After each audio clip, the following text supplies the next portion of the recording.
हिंदू हृदय सम्राट बाला साहेब ठाकरे महाराष्ट्र की सियासत में अब भी बड़ा नाम है। बाला साहेब को गुजरे 12 साल हो चुके हैं, लेकिन हर पार्टी का मानना है कि साहेब का नाम भर लेने से आज भी वोट बरसते हैं।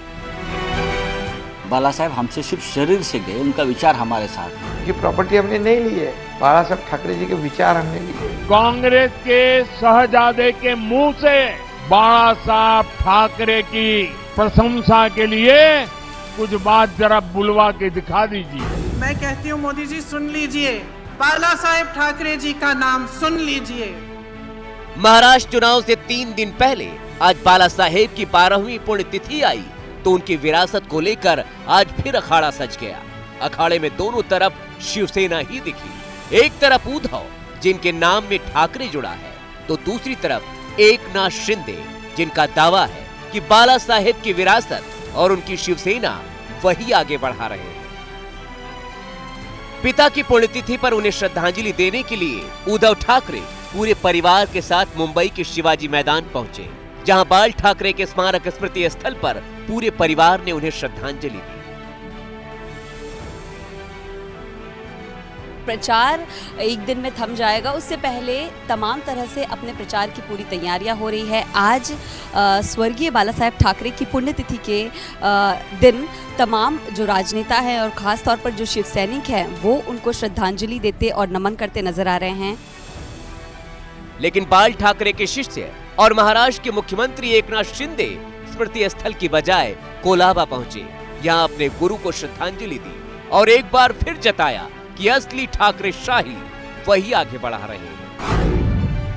23 फरवरी 1926 को महाराष्ट्र में जन्मे बाल ठाकरे ने 19 जून 1966 को मुंबई में शिवसेना की स्थापना की थी। 12 साल पहले 2012 में 17 नवंबर को उनका निधन हुआ था। तभी से इस दिन को शिव सैनिक स्मृति दिवस के तौर पर मनाते हैं। बाल ठाकरे ने अपने जीवित रहते बेटे उद्धव ठाकरे को कमान सौंप दी थी। उनके निधन के बाद उद्धव ठाकरे शिवसेना के प्रमुख बने, लेकिन 2019 में उद्धव ठाकरे ने बीजेपी से गठबंधन तोड़ दिया और एनसीपी और कांग्रेस के साथ मिलकर महाराष्ट्र के मुख्यमंत्री बने। तब 2022 में एकनाथ शिंदे की बगावत के बाद शिवसेना 2 हिस्सों में बंट गई। हालांकि शिवसेना के नाम और चुनाव निशान तीर कमान की जंग में एकनाथ शिंदे उद्धव पर भारी पड़े, दोनों ही छीनने में कामयाब रहे। अब लड़ाई बचती है कि बाला साहेब के विचार सिद्धांत किसके पास है, कौन उन पर अमल कर रहा है। तो एक नजर दोनों शिवसेनाओं के ऑफिशियल एक्स हैंडल पर डालें। उद्धव की शिवसेना के एक्स हैंडल के बैनर पर अब बाला साहेब नहीं है, सिर्फ दहाड़ता हुआ शेर है। लेकिन एकनाथ शिंदे के एक्स हैंडल पर सिर्फ और सिर्फ बाला साहेब है। वहीं उद्धव की शिवसेना के एक्स हैंडल पर उद्धव और आदित्य ठाकरे की तस्वीरों के साथ बाला ठाकरे भी है। साथ में नया चुनाव निशान मशाल है। उद्धव की शिवसेना ने आज बाला साहेब के एक मशाल वाले वीडियो को ही खास तौर पर निकालकर उन्हें श्रद्धांजलि दी।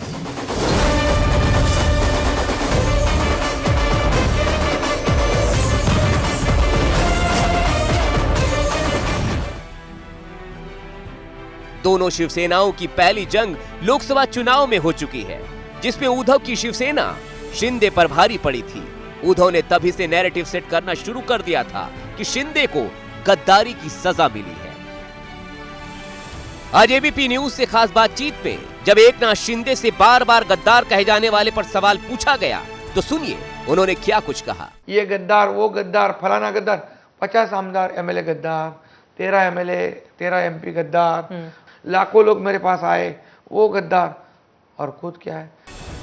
उद्धव शिवसेना का दावा है कि ठाकरे की असल विरासत उद्धव के पास है और वोटरों ने सजा में जो कमी लोकसभा में छोड़ दी वो अब विधानसभा चुनाव में शिंदे को दे देगी। शिंदे कह रहे हैं कि उन्होंने शिवसेना तोड़ी नहीं है, बल्कि बाला साहेब की शिवसेना को बचाया है। हम तो शिवसेना है ओरिजिनल, हमारे पास मेजोरिटी है। एक पार्टी का प्रमुख अगर खुद के स्वार्थ के लिए, खुद को मुख्यमंत्री बनने के लिए पूरे पार्टी को दांव पे लगाएगा, तो क्या पार्टी में कोई लोकशाही में बोलने का अधिकार नहीं है? हम पार्टी छोड़ी नहीं है, नई पार्टी बनाई नहीं है। असल में शिंदे के पास उद्धव पर हमला करने का सबसे बड़ा अस्त्र भी बाला साहेब का एक बयान है। वो बयान जिसमें उन्होंने कहा था, मैं शिवसेना को कांग्रेस नहीं बनने दूंगा। इससे तो अच्छा है दुकान बंद कर दूंगा। For exclusive and insightful videos, subscribe to our new channel ABP Live Premium.